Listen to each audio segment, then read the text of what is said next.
I'm doing pretty good tonight.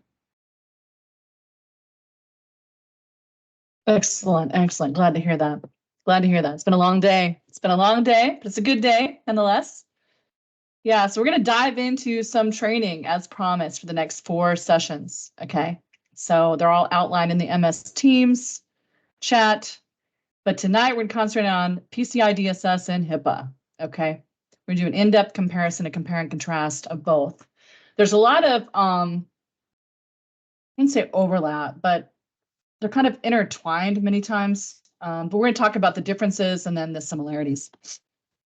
So, all right, I appreciate you all. Thank you all here for the ones that were early, that are always early. You know, it's like that that awkward silence on the front end, right? I went ahead and started the recording, I don't know, probably about 10 minutes ago, but I didn't want to forget to record. That's the thing. So, how are you doing, Miriam?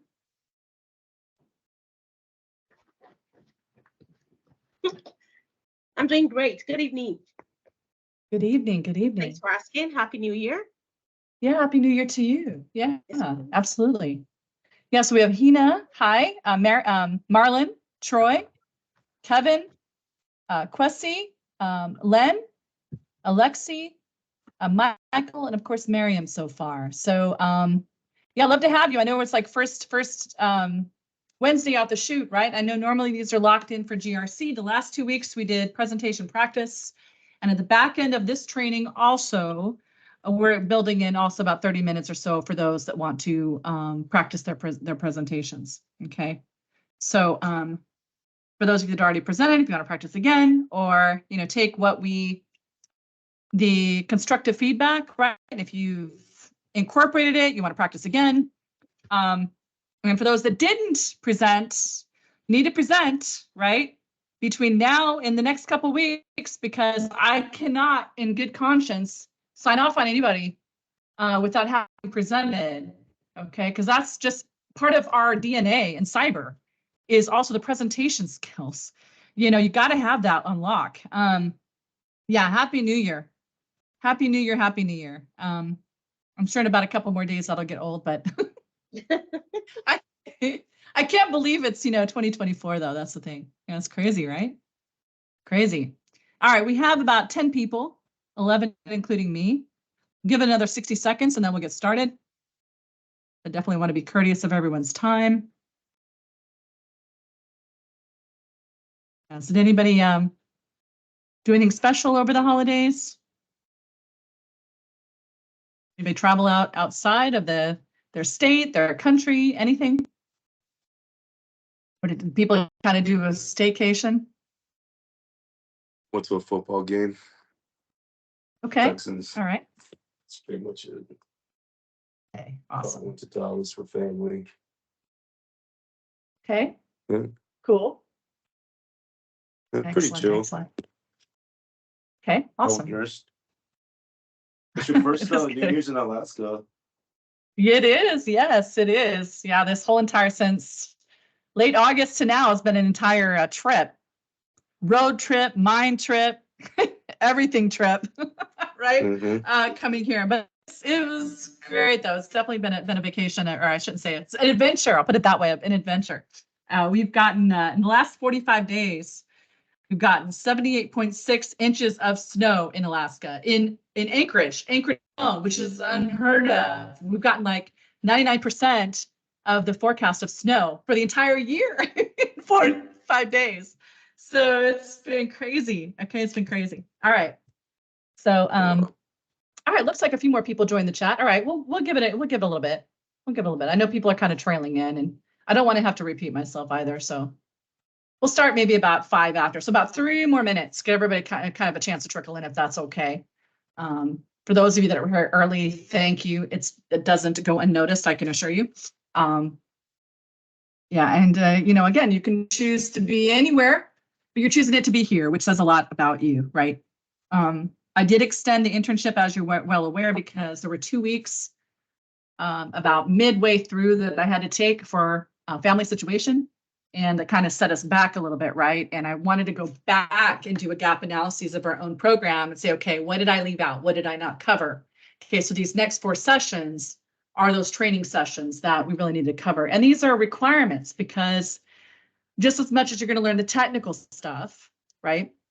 The GRC, the governance, risk, and compliance, you know, that directly relate to the data types that you're entrusted to protect, process, store, transmitted, is critical. Okay, it's critical. Because how are you going to know what technology or even configuration setting you're going to recommend, right? If you don't know what compliance mechanism is associated with it, right? And each element too has different, you know, business and cyber compliance mechanisms. PCI DSS and HIPAA are both very important elements in compliance. PCI DSS, you're pretty much going to see everywhere there's credit card processing. And HIPAA too. HIPAA, yes, we liken it to doctors' offices and hospitals and things like that. But as you're well aware, right, and doing the gap analysis, even with Cyvergence AI, right, we also have to subscribe to meeting HIPAA compliance. Why? Because if an employee, let's just say, submits a doctor's note right there, that becomes PHI. And so then we need to protect it. Okay. So I'm going to hone in more so on the, not so much the documents aspect, but the technical aspect, right? All the stuff that you guys need to be made aware of so that when you actually do support these organizations, whomever it is, and you know exactly what to do, but also where to go, because I'm going to provide you with authoritative sources, right?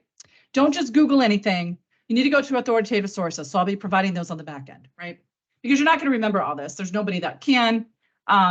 So it's important, just like with NIST, right? You go to NIST 853, right? You know, go to the CIS. We're looking at the CIS controls, right? You know, there's different authoritative guidance, okay, that you need to refer to, right? If you do have questions, don't try to make it up. Don't try to do a swag or try to remember, right? Go trust but verify and validate, you know, what it is, so you can make sure that you're doing right by that client or that business or that organization or yourself, you know, for instance.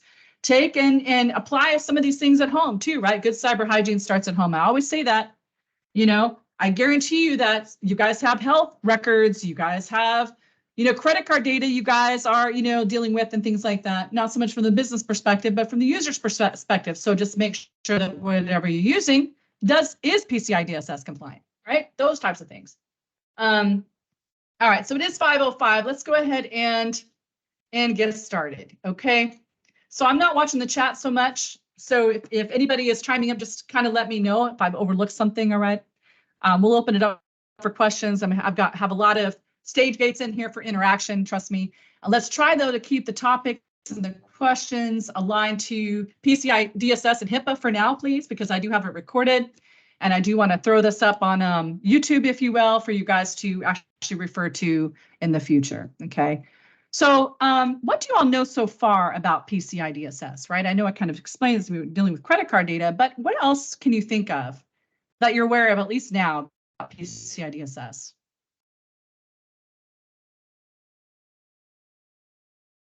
Anything that stands out to you? Is the way that it's typed on the screen right now, is that correct? I did that purposely. No. Yeah, so what needs to happen, right, with PCI DSS? There should be a space between PCI and DSS. Yes, yeah. That's correct, yeah. And what about HIPAA, is that correct? Yes. Yes. Absolutely, right. The reason why I bring that up is because I've seen so many times, and it's easy to do, right? People actually will use HIPAA with 2 P's and not 1. It's not HIPAA like hippo, okay? It's HIPAA with 1 P, okay? So anyways, I point that out, so hopefully it'll kind of resonate in your mind because, you know, of course, as we're representing things, not only verbally, but also writing it needs to be accurate, right? So even when we're referencing, I know we talk slang a lot, we do all that stuff. In fact, we acronym everything, but it's important when we acronym it correctly, all right? All right, so let's talk about PCI DSS, right? It stands for Payment Card Industry Data Security Standard. Okay? It was formed in 2004 by MasterCard, Visa, Discover, Financial Services, American Express, and JCB International, okay?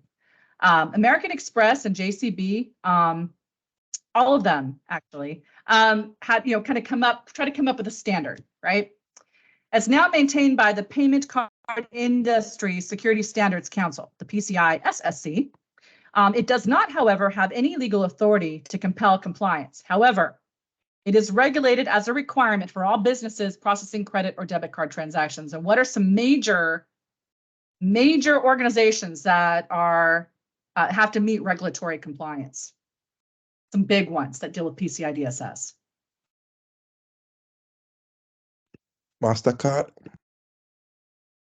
Yeah, MasterCard, but banks, right? Banks are huge. They have to deal, there's a huge, they're like regulation like crazy. In fact, NIST actually developed a banking standard, a NIST standard for banks, right? That deals with the risk management framework.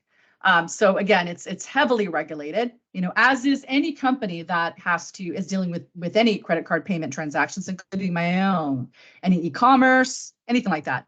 PCI certification in itself, okay, assures customers that a business has taken standard, okay, security measures to protect credit and debit card data as well as sensitive information. Okay, so it's a level of assurance for customers. Okay, and some people though trust but verify, because some organizations will claim that they're PCI DSS compliant. Some open source, right, stuff will claim too. So right now for credit card processing, right, there's Square, there's Stripe, right? There's, PayPal, right? And all that, and you can embed that in your, in your, e-commerce carts, right? I have it all embedded in there as options. But each one that I choose, right, not only have to be interoperable, with whatever technology I'm using, but it must meet PCI DSS compliant, because if it doesn't, then I can be fined. Okay, I can be fined. And it depends on who owns the problem, right? So process, stored, transmitted, right? So I'm not storing anybody's data, right? But I have to make sure, like Visa would store the data. If you choose to store the data, that would store the data. Certain transactions, as you do, would store the data. So know where your data is going. In technology and in cyber, we follow, Secret Service and all that. They follow the money. We follow the data, right? And we secure it at every juncture. Okay. The other thing to contend with is there's an open source product called Stripe. Do you think that is PCI DSS compliant? Yes or no? No. Just take a guess. It actually is. In this case, Stripe is. Yeah, I bring that up because, normally I'm not a proponent for open source. I can't stand open source because, right, what is their open source, right? Everyone. Open code. It's open code, open to everyone, right? And I know some people in industry are pushing for open source because they want, to collaborate. Get it, I got it. But just like with ChatGPT and all that, if you integrate that stuff, you're integrating to an API that goes to somewhere else, okay, into the public domain space, right? However, in this case though, because the reason why I bring that up is because in several applications and things, many times Stripe is the only thing that's interoperable with the code that you're using, right? And so there's therefore a lot of development, and it's easier too. Developers would choose to use Stripe over, let's just say, Square, right? Now, Stripe is in fact PCI DSS compliant, believe it or not. That is. So it does meet the requirements, believe it or not. Okay, it has to go through an annual recertification, but that is the only open source payment card transaction application that actually complies with this regulation, with this compliance. Unbelievable, right? You wouldn't think it would. I would have agreed with you, Marlon. Yeah, but it actually does, right? And so I have it actually in our environment because with stuff that just, some of it is interoperable, some of it just isn't. Sometimes you have no choice.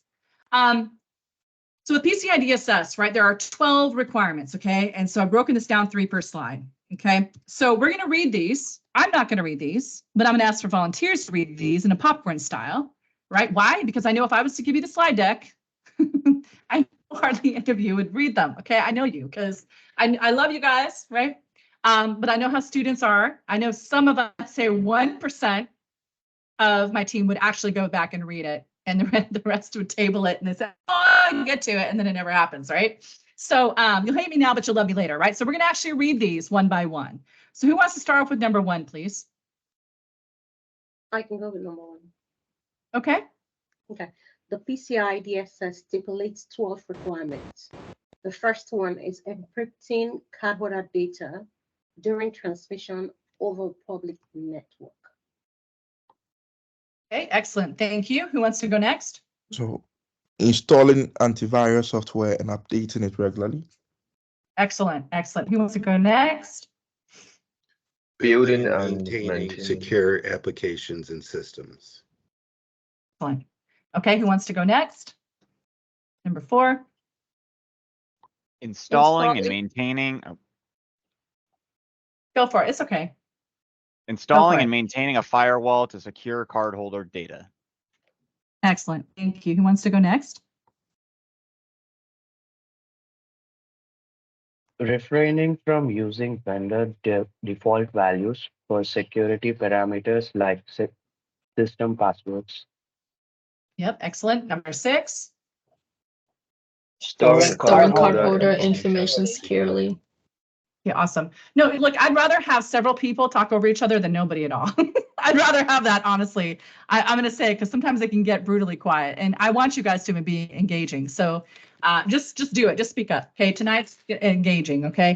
All right. So number 7, who wants to read that, please? Restricting access to card holder information based on business requirements. Excellent. And number 8. Assigning unique IDs to each other who can access the computer. Okay, awesome. Great teamwork. Number 9. Restricting Restricting physical physical access to cardholder information. Excellent. All right, let's go to next one. Number 10, Monitoring and please. tracking all access to cardholder data and network resources. Awesome. All right, number 11. Periodically testing Thanks. the organization's security processes and systems. Awesome. And then the last one, number 12 for PCI DSS. Maintaining information security policies. And yep, perfect, right? So does that sound pretty familiar, right? With CIS, with NIST, with all ISO, right? There's a lot of overlap, right? A lot of overlap. Okay, but we're going to kind of dive into, so now we're going to go to HIPAA, okay? Then I'm going to go into some differences and then some similarities between the two, okay?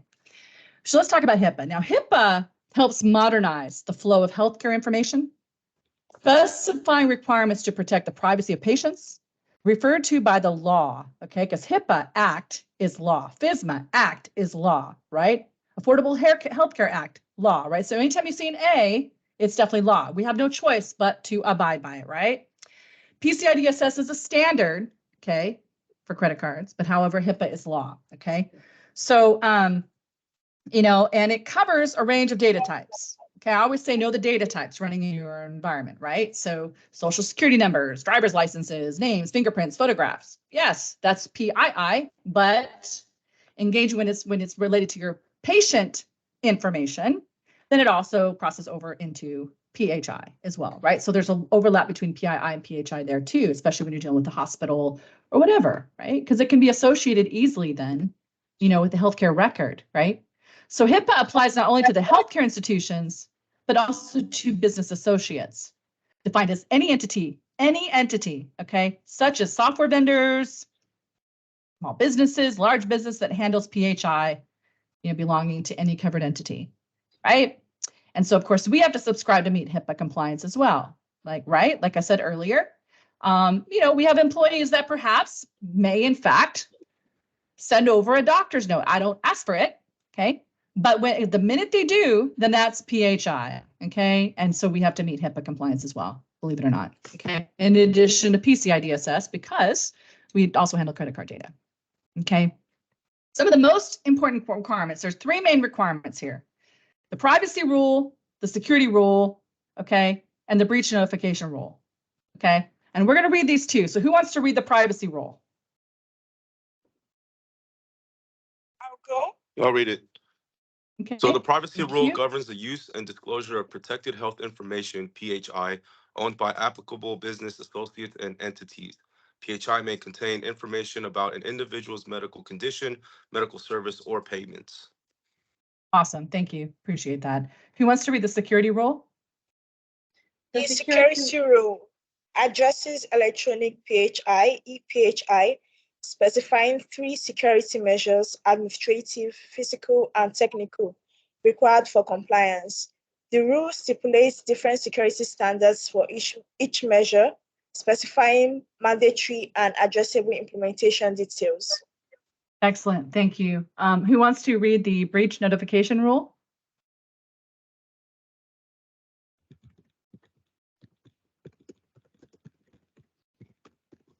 The breach notification rule requires companies covered by HIPAA and any business partners to inform the relevant parties of PHI breaches. The Federal Trade Commission, FTC, enforces similar notification regulations under the HITECH Act, which apply to personal health record providers and third-party service providers.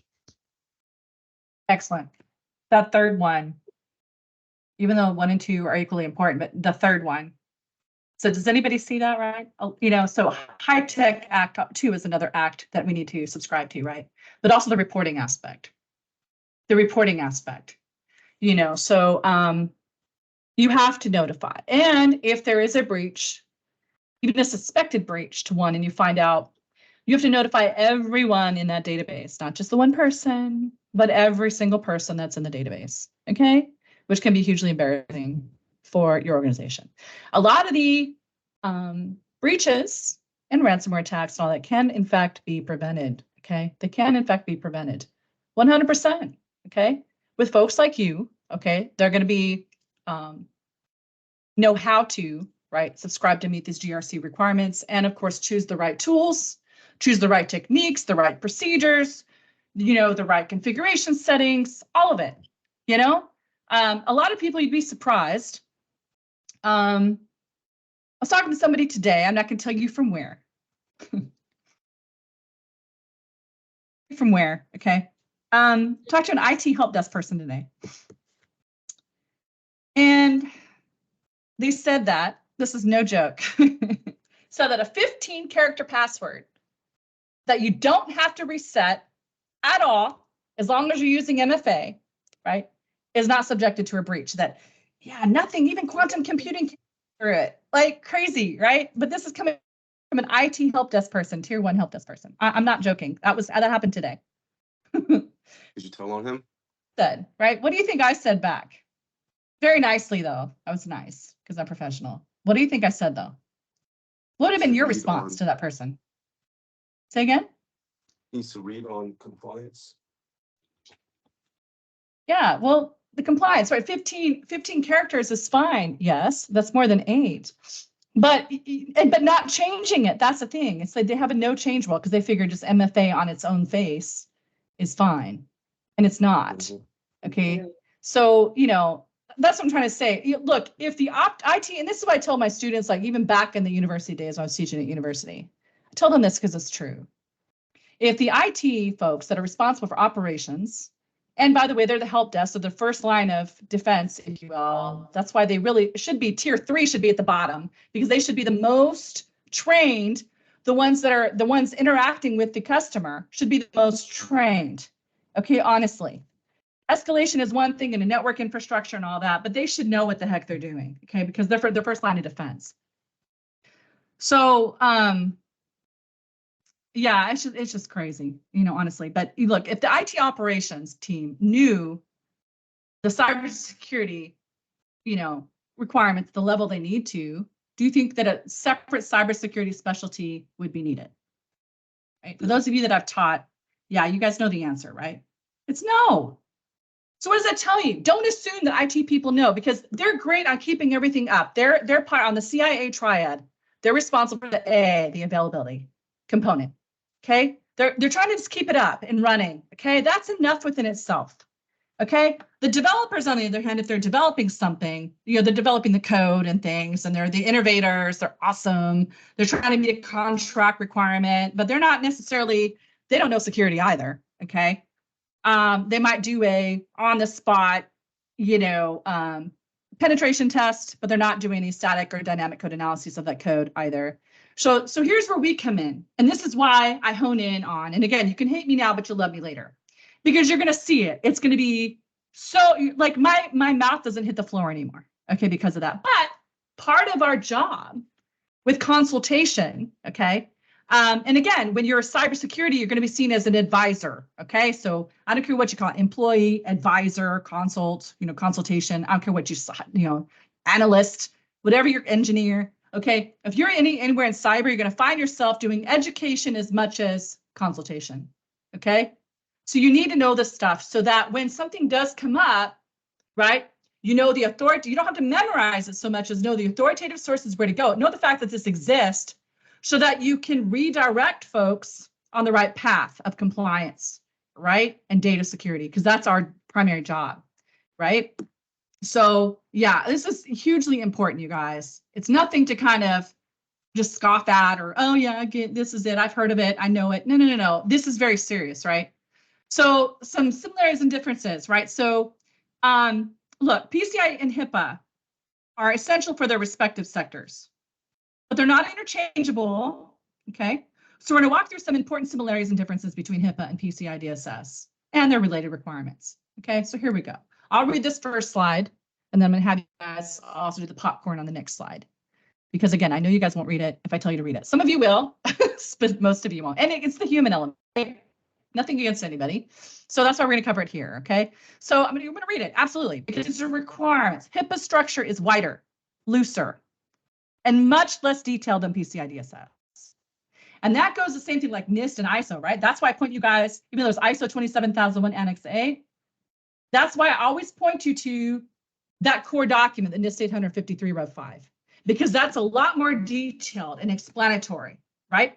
And in fact, you can use it for HIPAA and PCI DSS, because if you look at the 12 requirements, right, it's a lot of the same stuff, okay? It's a lot of the same stuff. So if you can be compliant in that regard, using the NIST 853, then you pretty much crosswalks just about everything, to be quite honest with you, right?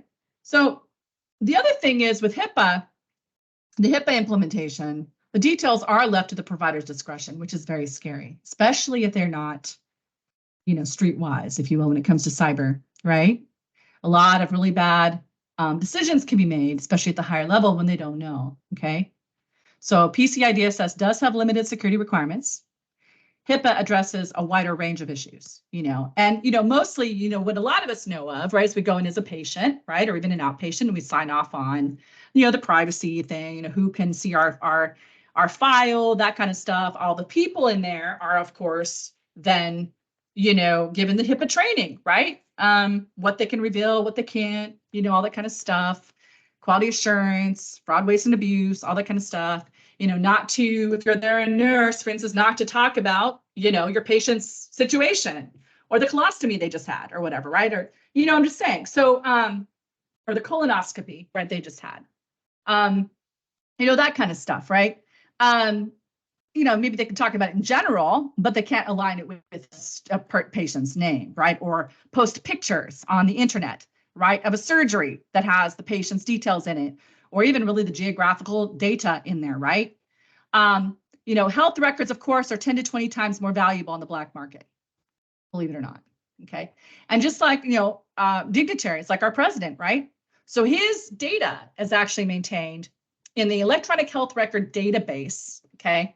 I know exactly where it's at, but he's right now, because he is a government employee, he's the commander-in-chief, okay? It's not maintained on a .gov database, it's maintained actually on a .mil database, okay? There's, of course, the va.gov for us veterans, okay? And there's a cross-domain solution that's actually out of St. Louis, Missouri, okay? It's all in the cloud, because I was part of that. It's under the Defense Health Agency, okay, working alongside the VA, okay? And trying to do a cross-domain solution and, of course, secure all that data in the cloud, in the Gov cloud, not a commercial cloud. Right? It's called the EHR, Electronic Health Record. And electronic health record construct, Cerner and all that, actually, they built it. The electronic health record is basically the product, if you will. And, you know, there's a lot involved in it, but you can actually look it up. It's actually, I don't know why everything like that is public. It's ridiculous, honestly. I don't think it should be public, shouldn't be OSINT, that's for sure. But our president, okay, whether you like him or not, okay, he is our president nonetheless. So I have a respect for the office of which, you know, the presidency, you know, the president holds. Okay, I have that respect, no matter who's sitting in there, right? I wish who was ever sitting in there, you know, that they can do good, they can do right by us, right? You know, you want them to succeed, right? But his record, President Biden's record, of course, everybody would want to get a hold of it, right? especially they're you know, they're running a campaign, but especially, you know, his other, on the other side, the other party, right, wanting to get access to that record. They would love to put that out, you know, in public. Same thing with, you know, whether you have Trump or Biden, you know, if they can get a hold of those medical records, they'll put them on the internet quicker than anything. News will get it. And they won't care about HIPAA. They'll just put it out there, you know, because they're that maniacal. Okay, they're not going to care. But my point to that is that, you know, regardless of what you think ideologically, whatever it is that your political affiliation is, shouldn't matter. Okay, your job is to protect that data. Whether you like that patient or you like the person, you should be protecting that data. That's our job. Okay, the minute you do that, you're unethical, and I don't want to deal with you because I can't trust you then, right? There's no integrity. So, you know, you may not like what you see or whatever, but you still have to protect that data. You're hired there, and that's your job, right? That's our job as cybersecurity people. Okay, so they are 10 to 20 times, say about 100 times more valuable, honestly, than credit card numbers. Credit card numbers, at least you can call the credit card company, like, you know, put a stop on it. They have fraud alert statements and stuff, and you can get a new credit card cut. Health records, not so much. Once that data is out there, it's out there, you know? So I think it's about 100 times more valuable in the black market. Because credit cards get exchanged all the time. They get stolen and exchanged, but there's provisions that your bank has put in place, right? And MasterCard, now you can call them and, like, you know, you put a stop on it, right? Fraud alert, whatever. Okay. And then you know, many times they catch it and you'll work with the fraud department. They'll give you the money back, right? And they'll make you whole. Okay. And you know, if they do the investigation or whatever, but then they'll just issue another credit card. So it's fine. To me, that's, you know, not good. I'm not saying it's good, but I'm saying it's better. The mechanism is better than, because you can't change your health. You can't change your health records. They are what they are, you know, whether or not you've had cancer, recovered from cancer, you know, what your health is now. And employers, you know, I mean, if they were to get a hold of that, right, you might be seeing a counselor for depression or whatever, right? They could use that against you too, or have PTSD or something, right? And there's a huge stigma with veterans that have PTSD. So a lot of people won't even bring it up anymore, right? Because they're afraid of that stigma, right? And people then may not want to hire that person because of PTSD or whatever, right? And that kind of stuff. So, you know, that's a lot involved in that, right? Your kids' data, all that kind of stuff, your parents' data, right? Who wants that out there for the public domain space? All right, so let's talk about some other similarities and differences. So who would like to read the first bullet here, please?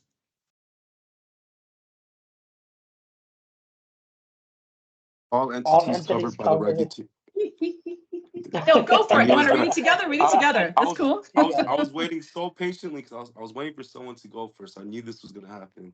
It's okay. It's all good. Go ahead. You got the next one. All entities covered by the regulation and business partners must comply with HIPAA. Awesome. All companies that process payment. Oh, sorry. All companies that process payment card transactions must comply with the PCI DSS. Awesome. Next.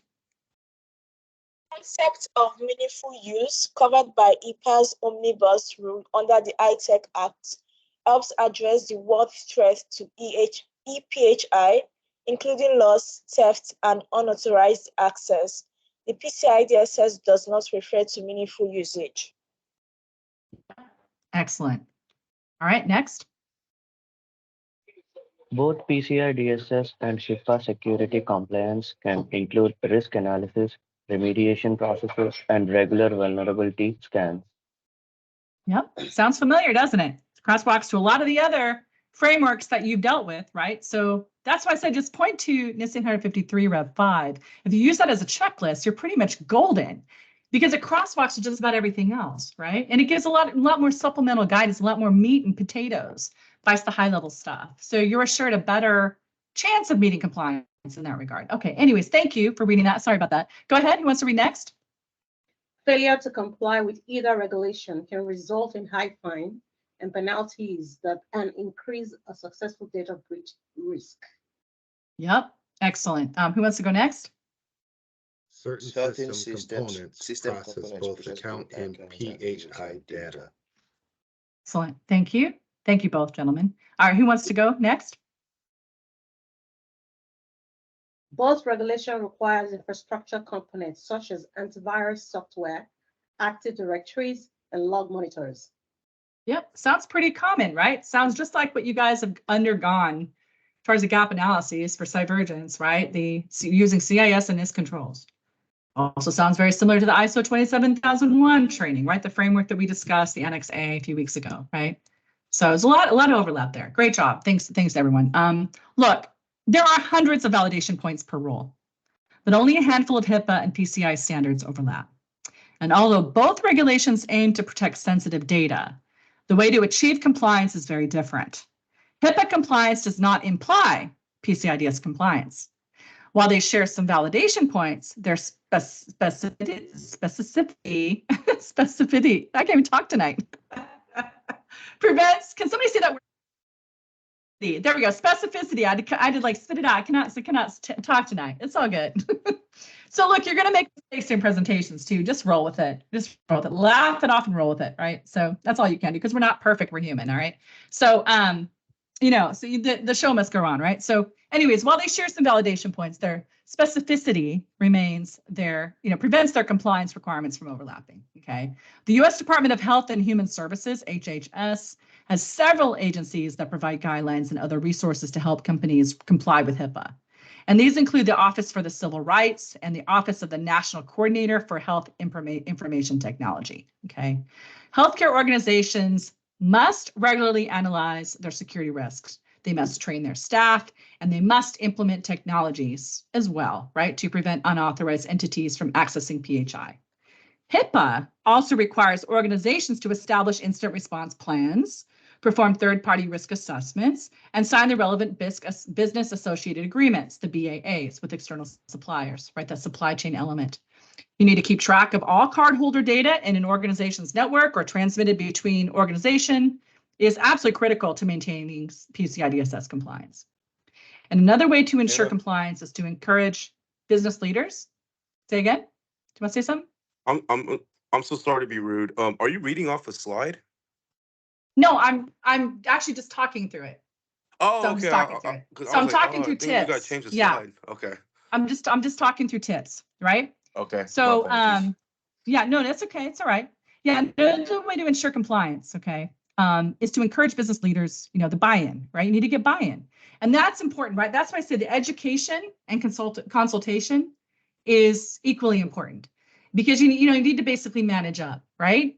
So a lot of those people at the higher level, right, may or may not know, they might know mostly, trending words, okay, keywords, okay, maybe certain pieces and parts, but a lot of them actually don't know how to apply HIPAA and PCI DSS compliance as it needs to be, okay? So zero trust also, we know about zero trust to ensure data security, right? There's lots of different principles like encryption, access control, segmentation, isolation, okay? So anyway, there's a lot. And again, there's a lot of overlap with NIST and CIS and ISO, et cetera, right? So again, if you follow those, pretty much do one, you do them all, right? That's why I always go to the core document NIST, right? And there's a lot of crosswalk documentation, COBIT, SOX, right? A lot of it actually, will help you stand up and meet compliance in a lot of these areas, okay? So in summary, PCI DSS, Payment Card Industry Data Security Standard Compliance, right? Here is the link to the PCI securitystandards.org. We'll go there real quick so I can pull it up. Let me.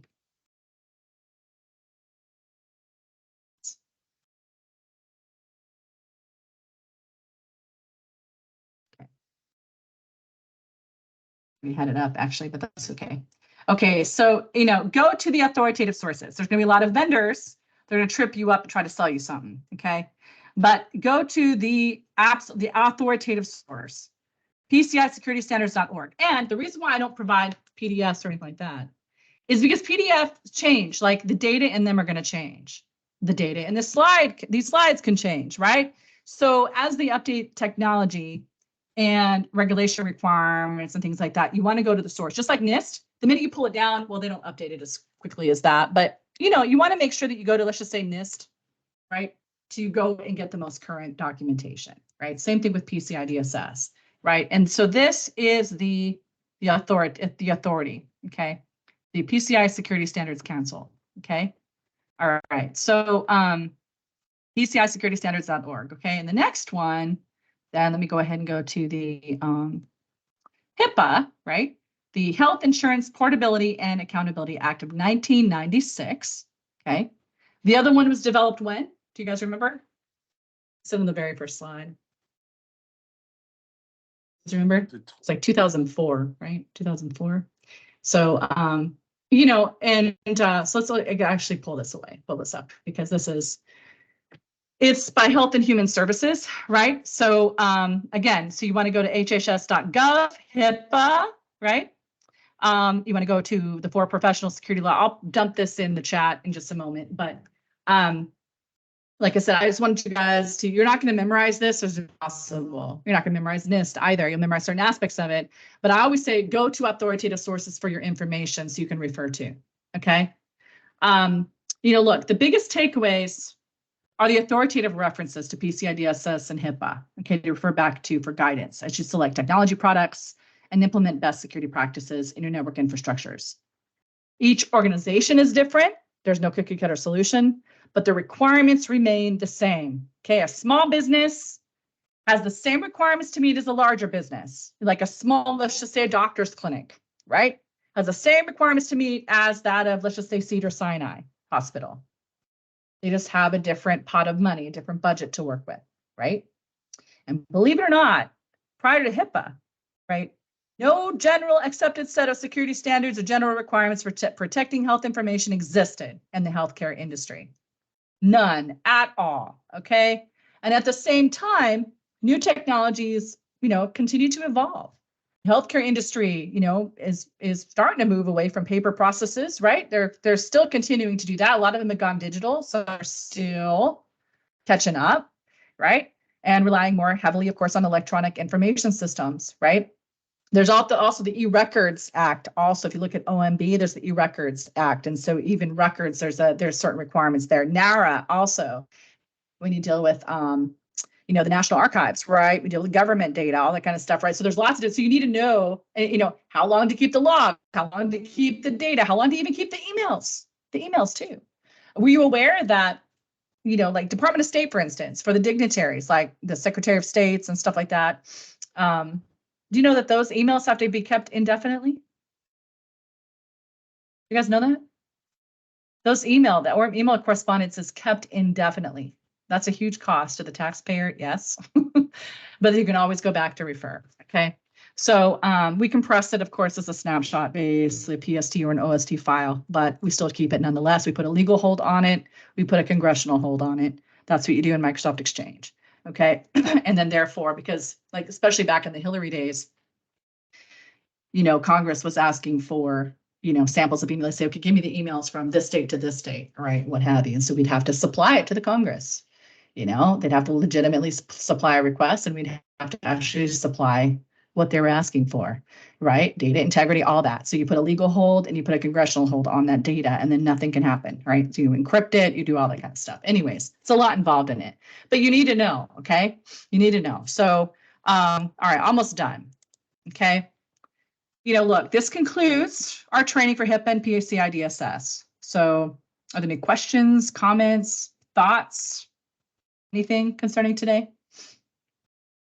Wasn't bad, right? What do y'all think? I have a question. So Okay. in the chat, I asked why hospital or health records are so much more valuable, and Marlon said that hospitals would pay and ransomware, but I'm still not really, I don't understand why my health records are so valuable as opposed to my credit card information. Yeah, so remember when I discussed, okay, so, you know, look, with a credit card, okay, credit cards are bought and sold on the black market like crazy, right? But the quicker thing for us is we can change a credit card number. Like we can go and ask the bank, like there's normally a fraud alert statement or a fraud alert thing done, or if we recognize something as, you know, different, you know, fraudulent charges, we can call our bank or our Visa or MasterCard or whomever, Citibank or whatever. We can call them and say, look, there's fraudulent charges. I don't agree with, I didn't do these, I didn't make these charges, you know, and they'll put a stop on it. In fact, they'll issue you a new card. Okay, so those can change. Your social security number. if You I can't change your spend, DNA. No. Yeah, If I but you spend can't 10 in grand on the medical. black market, right, and I buy a bunch of people's health records, now I have $10,000 worth of black market health records. Right. Okay. Well, health records, right? Because, yeah, but health records can be used against people in a major way, right? And I mentioned earlier about, they can be used to exploit people, PTSD. right? So what about sexually transmitted diseases? Say there's congressmen, Okay. right? Like direct, okay, and there's direct STDs blackmail. or something. I see. Exactly. Blackmail, campaign, right? Look with Biden and all that, right? Yep. He has to be rendered, in decent health, right? But what if he's not? What if he really has, right? What they think he has, right? I was looking at implicit monetary value, I wasn't thinking creatively enough. Right, because the 25th Amendment would have to be enacted if, in fact, Biden was found to be incapable of leading the country. Okay. So, if he does have, Alzheimer's or anything like that, then there's no way he can lead the country. Okay. At all, actually. And of course, the 25th Amendment. Now, the VP would have to submit for it. So that's Kamala Harris right now. And then she would then, of course, be put in his stead. Right. So, but again, if somebody were to get a hold of that, and in fact, he does have that, then he's automatically disqualifies him. And then they would have to enact the 25th Amendment. And then therefore, who do you think? Like they're competing the other party, right? The Republican Party, right? The other candidates. Oh, they would love to get their hands on a matter, and vice versa. Just like tax records. They were trying to get a hold of Trump's for like forever. Right? I'm just saying. I was looking at the average person's health records, not like really big. Yeah, but that's your DNA executives, though. Yeah. Yeah, but that's your DNA, like your X-rays. I feel it's more of a infringement on my privacy than even the credit card, because that's dealing with me. Like that's looking at my insides, like my colonoscopy records. Like who wants to see the inside of my colon, right? Like all my records as far as, I had to go through genome testing and all kinds of stuff, right? Look at Hitler used genomics and health records to target the Jews back at the Holocaust. That's based upon DNA. Yeah, exactly, right? It could be used as if you're prone to like any sort of genetic health issues or something like that, you could be denied work or a job because of that, because they don't want to deal with it in the future. Exactly. Or like if you're going for like a police officer or something, right? Or even military, right? And stuff like that. So yeah, you're absolutely right. And a lot of people, even though they're not supposed to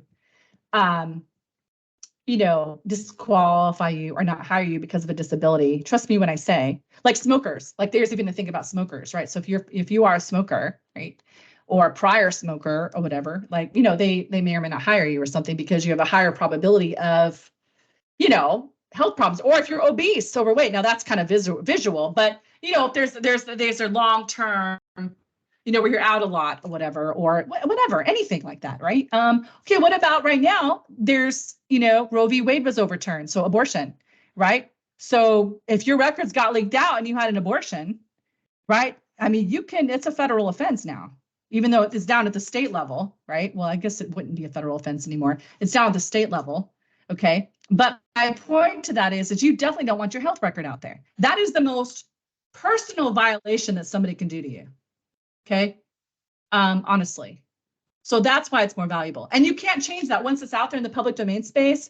You can't just ask for new DNA or a new body, right? You can't ask for that. So that's why it's a lot more valuable than credit cards, right? So does everybody kind of agree and see it from the perspective? It's a great question, by the way. Excellent question. Yes.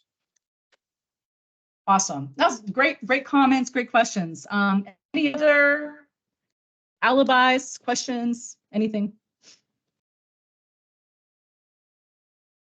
Okay, you guys are awesome. All right, if that changes, let me know. I'll post a PDF version of a slide deck in the MS Teams chat. And then also, go ahead and stop sharing. But who wants to go ahead and I'll share those authoritative sources with you guys too here in a second. But who wants to present tonight? Who wants to practice presenting? Can I ask one more question regarding PCI? Sorry, Sure. I'm so sorry. No, So you're good. Don't what's apologize. You're good. yeah, so what's the giant controversy behind it? Because I'm reading a lot of things about people having issues with PCI because it's so expensive to implement and confusing to comply with. Yeah, that's a good point. And that's why I say, if you look at the top 12 requirements, right? Don't they all a lot sound familiar with? See, PCI DSS doesn't go into grave detail, right, on how to implement it, on how to implement any of those security strategies. That's why I always point to even the ISO 27001 Annex A, right? It's very summarized, it's very high level. And so a lot of people just don't know, okay, what do I do? How do I know I've even met the compliance? Now, you can't do PCI DSS compliance yourselves. You actually have to hire somebody that's actually can do PCI DSS compliance, and it has to minimally annually. But regardless of the cost, minimum banks have to meet it. For us, small businesses, we don't necessarily have to go get a PCI. We have to go get a CMMC or an ISO 27001 or 9001. We don't have to go get we don't have to go get a PCI DSS compliance. Technically, we don't. Now banks do. Those that are in the regulatory space must. They have no choice. So your banking institutions, your like metro and subways, right? All that kind of stuff have to meet PCI DSS. For us, we just have to make sure that what we're using, the technology, is PCI DSS compliant. Okay, that's the difference. So that's why I say always know the data types you're entrusted to protect. That's an excellent question, Marlon. I'm glad you brought that up. Yeah, it is a cost. It's a huge cost. But again, if you can go in, that's why I think audit preparation, like doing self-checks, like you guys have been doing self-assessments, right? That's what you're doing. That's what, as you look at CSAT, what does CSAT stand for? Right? Self-assessments, right? Self-assessments. So, you know, it's good for the organization to do their own internal controls, know what kind of risk they have expertise, subject matter experts in order to facilitate, you know, have the knowledge and be able to, you know, note what authoritative sources in which to help meet the compliance objectives. But if you know the underbelly, that's why I always refer to this 853 of Red 5, and I know I sound like a broken record, but that has the most, like the juiciest details in there, right? You want tea, that's got a lot of tea, okay? It's got a lot of meat and potatoes, vice the other, like PCI DSS, even their standards document, right? It's all the same stuff that NIST is. CIS even has more than what PCI DSS has, you know? And then HIPAA has like the talk in generalities, right? You can tell like lawyers and stuff kind of wrote that because it's very generalized. It's very difficult to kind of crosswalk to an implementation strategy. So, but look, if you crosswalk and go to NIST 853 Rev 5, the alpha, the determined if statements, and then utilize the NIST 853 Rev 5 with the implementation guide, you'll be good to go because there's a lot of, it's got everything. It's got a lot in there and it even has references in there, you know, so it's really, it's got a lot of supplemental guidance and it'll help you in that regard. So yeah, so that's why I always point to that, you know, I don't just do that, just to do that. That's a really good document. And also that's what we used, right, to stand up security, even in my own company, right, because I know it works. I know it works. I know that's how to meet compliance, you know. Yeah, so great questions, great questions. Yeah, anything else? Anybody else? It's awesome, you guys. It's awesome. All right, well, if you think of anything, don't worry about it. It's not interrupting at all, just interject.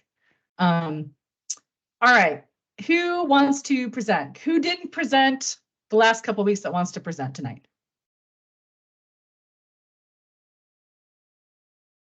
And everybody be shy. There was someone that said they were going to present tonight. I don't want to call that person out. I'll present on Wednesday. Okay. Anybody? I'm not going to. I don't dime people out, so I'm not going to do that. But does anybody want to practice that didn't practice?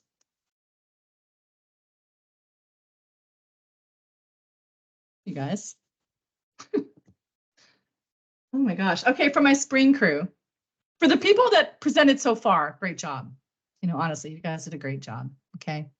You know, and I recommend actually presenting again, taking the input, right, applying it, okay, and then coming back and practicing it again, because the more polished you can get, You know, again, this is what it's for. It's for presentation practice, non-judgmental, right? But it's to help you hone those skills so that when you do get out in front of an employer, right, you're going to rock it.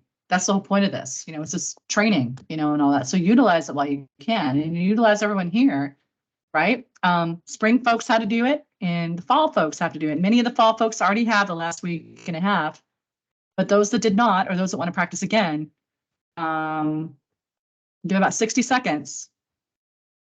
Who wants to, does anybody want to practice at all? Exactly. Thank you, Troy. So, let me look at the chat too. Let me see what the comments are, because I kind of stopped looking at it. Yeah, thank you, Troy. It's a skill that takes constant refinement. It's not a one and done checklist. Exactly. Right. And okay, so take then, you know, and I always say, did you guys look at your own recordings from when you guys presented? You know, take a moment to, you know, slide all the way to the right, if you will, you know, fast forward to the moment that you presented and watch it. Watch it intently, because you'll see your body language, right? You'll see different things you don't realize. Sometimes you don't know, like even up at the podium, maybe you swing back and forth a little bit. Maybe you put your arm on the podium, right? These are all nervous tics you don't realize you have sometimes. They're just subliminal, right? And just a variety of things, you know? And just take a look at it. And of course, too, like, you know, Zoom, MS Teams, right, et cetera, right? We do a lot of presentations remote, right? So, you know, make sure you're centered, right, in the camera, make sure you're making eye contact, you know, look over your slides and stuff. In fact, have a peer review, have another person look it over too, just for any mistakes or whatever, you know, because it's very easy to do. We're humans. I mean, you will make mistakes. We all do. We're human. Okay. Yeah. And then just watch it. Okay. Just watch it. Look at also the feedback that we provided, right? That Google form, the feedback. I did post it in MS Teams. So take a moment to look at that. Not very many people that provided any feedback. You guys, this is for everyone to help improve. Okay. It's not meant to demean anybody or whatever. It's meant to help everybody improve. I mean, the entire spring crew went through it. So they went through it over and over and over and over again. And they got better and better and better and better. And, you know, once you do it once or twice, it's like, okay, I got this. And then you do it again, you just practice. And they are so good. Ian, Marlon, Troy, right? Eric. Who else is on here from the spring crew? You guys like rocked Troy it, went 3 times. I know Troy did his gap analysis like 3 times. He presented it like 3 times. Yeah, and it shows. It shows. Yeah, absolutely. So, you know, I know it's coming back off of, you know, staycation for the majority of us, but look, I want to see you guys start this, you know, just practice again and again and again, right? And trust me, I watch because it's an opportunity that I selected a few for that actually have honed those skills. Okay. So, you know, again, you might think that this is just, okay, it's just an internship, you know, whatever, I can just skirt off. I watch. And so, you know, again, I watch, you know, the professional ethic, the work ethic. I watch, you know, you don't have to be perfect presentation, but again, but I watch how you know, do your journey over time. Do you even participate kind of stuff, right? You know, all that matters, you know, how you engage with each other, right? All that kind of stuff. Because trust me, when there's opportunities, then I will reach out, you know, and those opportunities can come at any time, right? So, you know, I watch and the rest of the team watches. So, you know, do yourself a favor and even if you don't do it for me, do it for yourself. Do it for your future employer, right? So, you know, practice doesn't make perfect, but it makes polished. I would say that way, because you're never going to be perfect, right? And you're going to mess up. Look at me, I messed up today. Okay, what do you do? The show must go on, right? Just chuckle it off and just move on. That's all you can do, right? I couldn't even say specificity. Now I can say it. Sometimes that happens, right? You're like, oh my God, I cannot even, you know, enunciate this word right now. You know, what happened, you know? No, but it's all good. You just have to laugh it off and move on, you know? All right, any other comments about the program? Is anybody pretty clear about What's coming up in the program?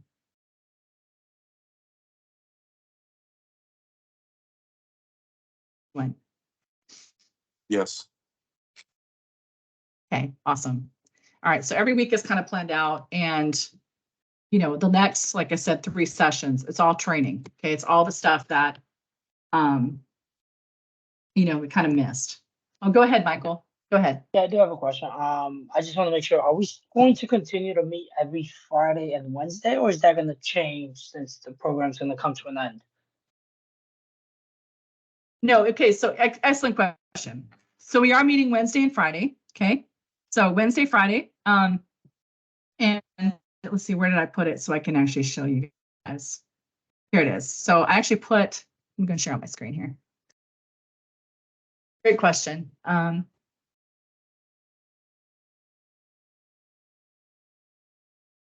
Okay, so I sent out, you know, fresh meeting links, right? So that's why we're using fresh ones. But training topics, okay, for January 3rd, PCI DSS, right? That's Wednesday. 5th, that's Friday.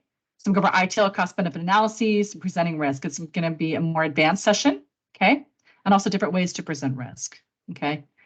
Then the 10th and the 12th, that's a Wednesday and a Friday, right? So the 10th, next week, I'm going to go over FERPA, right? Because that's the education requirement regulation.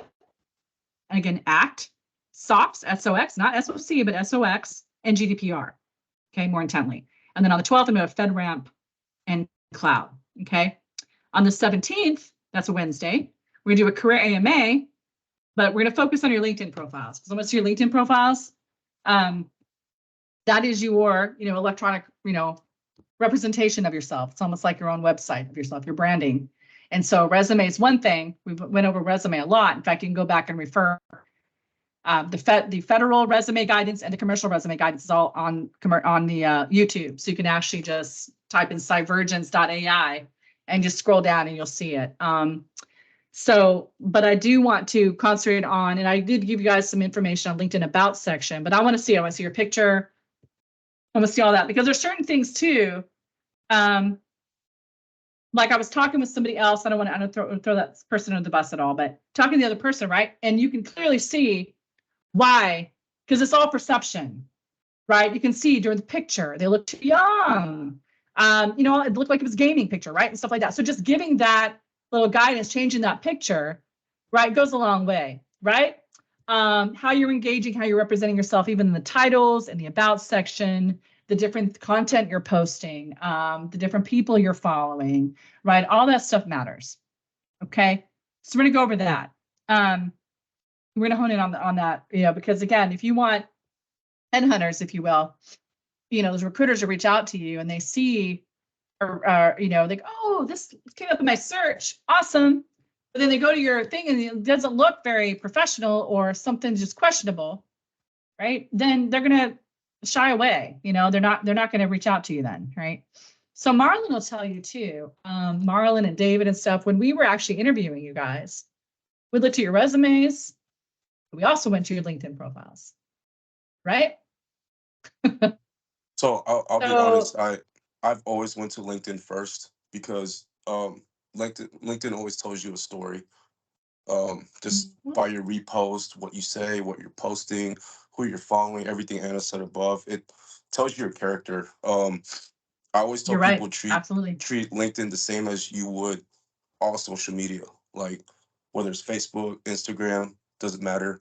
You gotta kind of all treat it the same because you never know when somebody's watching, right? Especially like, you know, someone could look at your LinkedIn, but they come across you on Instagram, but you're sitting there partying, smoking weed, whatever, then your LinkedIn, no matter how polished it is not going to help you.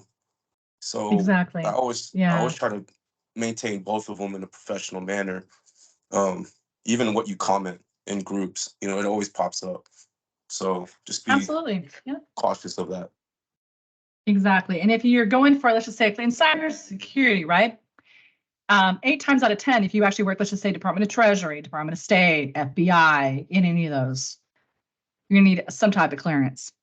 And so if you're posting a lot of anti-government rhetoric and they see that, they're not going to give you a clearance. They're just not. Because would you trust somebody that's got anti-American rhetoric right around data systems, like supporting government data? Like, honestly, You know, I mean, put yourself in the employer's shoes. Would you hire yourself if you would you hire that person if you saw the information?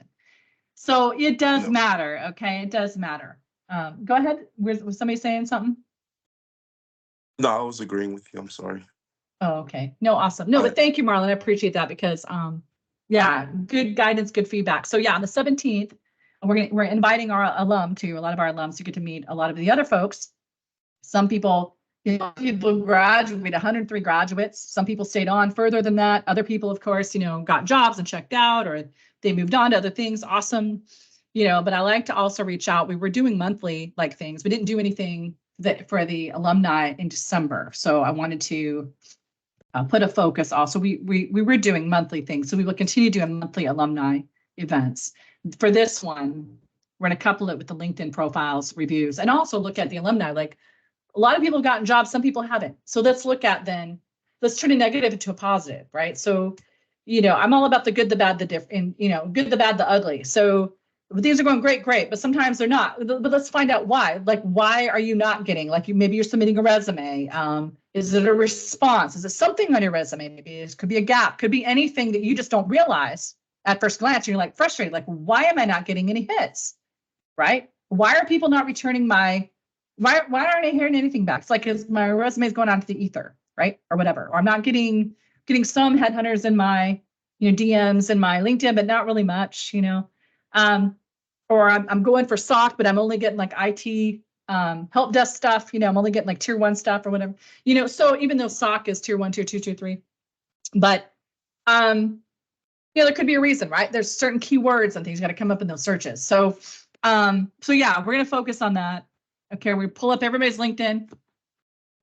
Look, be comfortable with the uncomfortable, right? Just pull it up. Let's talk about it. I'm not trying to demean anybody. We're just trying to help you so you can get a job. Like really, you know, that's what we're trying to do here. And then of course we'll do, you know, final program wrap up. You know, we'll send out the ARs, right? Those will do any final Q&A. Okay, anything like that. And then the 19th is graduation. That's a Friday. So yeah, these are Wednesday, Friday, Wednesday, Friday, Wednesday, Friday, right? So then January 19th is graduation. Why did I extend it for 2 weeks? You know, really kind of 3 technically, but I needed to fit this in because in the program plan, I mean, I promise you, I do follow through. Okay. I had a situation for a couple of weeks that I had to take care of, but I do want to make sure I follow through with what I promise you guys, right? And so this is what was in there, and that's why I want to make sure that I provide that to you. Okay. Great question though. So is everybody kind of clear then on program next steps? Everybody cool with that? Let me go ahead and pin it. I guess I'll pin it. Len, are you still here? Leonard, are you still here? Yes, I've been here the whole time. Okay, awesome. I added you to the channels. Does somebody want to add him real quick in here somewhere? I added you to the channels. So you should have access to this. So let me see. Or let me just go ahead and add you in here. Hi. Let's see. At Len. There we go. See, you're in here. So I'm going to add you there and see when you log into your MS Teams if you have, because I gave you access to this general. I think it's this one too. So let me add you in here. So I just want to do this before we conclude tonight because otherwise I'll get sidetracked. So I believe I added you here. Yep, I added you here too. Okay. I think I added you here as well.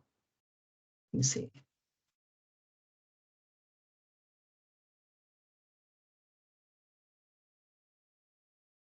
Yeah, I did, right? So yeah, so there you go. I pinged you in there. So it's under this, you know, you're Leonard Asamina at outlook.com. So just log into MS Teams and you should see groups and stuff in there. If you're having any issues, then, you know, ping any one of us and we can walk you through it, right?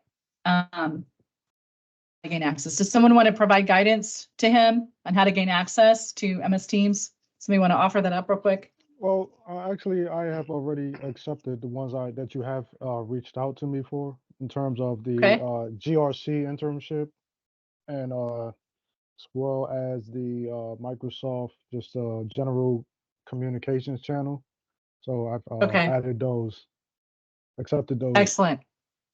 Okay, perfect. Yeah, because we put out a lot of, this is where we communicate a lot, right? And so, yeah, I actually try to like duplicate. I try to put it in 3, but we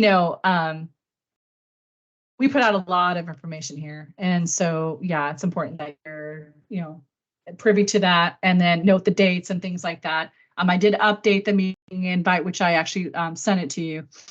Okay. But normally too, if I do change it or whatever, or if I'm, say, okay, instead of 8 o'clock, it's gonna be 9 tonight or whatever, then we post it in here. Okay, is what we do.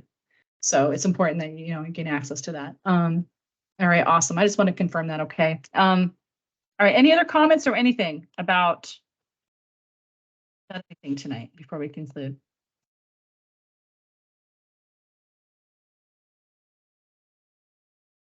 Everybody okay? You guys are quiet. You guys are quiet, man. We're good. I'm trying not to wake up the kids. Oh no, you're good, Marlon. No, but look, Marlon, you've provided a lot from us. So I'm not even talking about you. But yeah, Marlon's been here since like March. Ian is since March. Troy since March. Eric since March. Okay. But again, they put in the effort. You get out of it what you put into it, right? And they'll tell you, it shows. You can tell the difference. You can tell the difference between somebody that just half-stepped it by somebody that was all in, right? Not afraid to embarrass themselves, if you will. You got to put the pride aside, put your ego aside, okay? And like tonight, I liked it. You guys were talking over it. Cool, talk, because I'd rather have that than the awkward silence, right? I'm just saying, anyways, I do care. I care about you guys. I care about the quality of education and training you guys are getting, that it is instantly transferable, right, to real jobs, because I happen to work in this industry real time, right? So I just don't blow smoke. I tell you things that are actually applicable to a real world setting, okay? Whether it be mine or somebody else's, right? So just absorb everything you possibly can, okay, is all I ask. And just be all in with scuba gear. Don't come in with snorkeling gear. Come in with scuba gear. Just dive in. I'm not going to let you drown. None of these people will either here. We've got some really good folks from the spring team too. And there's some folks that I've had even in classes before at the university, right, that are awesome. And so, I appreciate also that a lot of my prior students are also here in the internship. That means a lot, actually. Like gives me a warm and fuzzy, right? Warm and fuzzy. Because I do care. I care about your success. I really do. And I'm here for life, right? I really am. So, okay, I think that's, yeah, Marlon's awesome. Yeah, you guys are cool. All right. Last call. Anything else before we conclude? Okay, I'm going to assume that's a no. If you think of anything, put it in the MS Teams chat.